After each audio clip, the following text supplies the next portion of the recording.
હાય મિત્રો, હું કૃણાલ ગોગારી.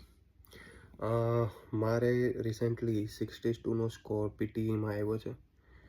ઇવન આજથી 25 દિવસ પહેલાં ખબર નહોતી કે પીટીઈ શું કહેવાય, પીટીઈમાં શું આવે.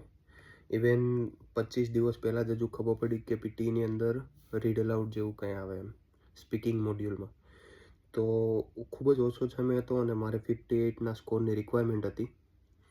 એક ફ્રેન્ડ આવી મારો ઓસ્ટ્રેલિયા, જે મારી સાથે રહી છે, રૂમમેટ છે, એણે મને સજેસ્ટ કર્યું હતું કે ધ્રુપેશ સર ગાંધીનગર એ પીટીઈના ક્લાસ કરાવે છે અને 1-to-1 સેશન કરાવે છે ઓનલાઈન. તો મેં અહીંયા ઓસ્ટ્રેલિયા બેઠા બેઠા એના સેશન લીધા અને ટૂંક જ સમયમાં મેં ડેટ પણ લઈ લીધી હતી, કારણ કે મારે સમય નહોતો એટલા માટે.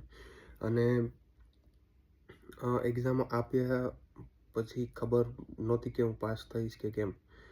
આવીને મેં મેડમને, હિરલ મેડમને અને ધ્રુપેશ સરને મેં એમ જ કીધું હતું કે કમ્પલસરી મારે નવી ડેટ જ લેવી પડશે, કારણ કે મારું એટલું બધું પેપર સારું નહોતું ગયું.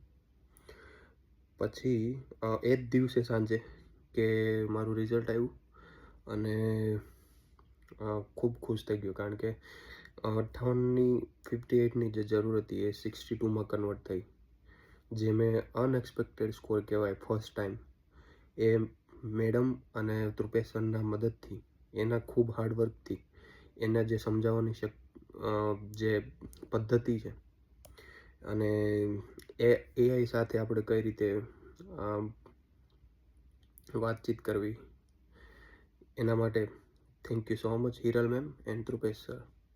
કારણ કે બીજા બધા બહુ શબ્દો નથી કે હું શું કહું મેડમ અને સર માટે, પણ જે વસ્તુની મને ખબર નહોતી એ વસ્તુ મને મેડમ અને સરના થકી આ રિઝલ્ટ મને મળ્યું છે.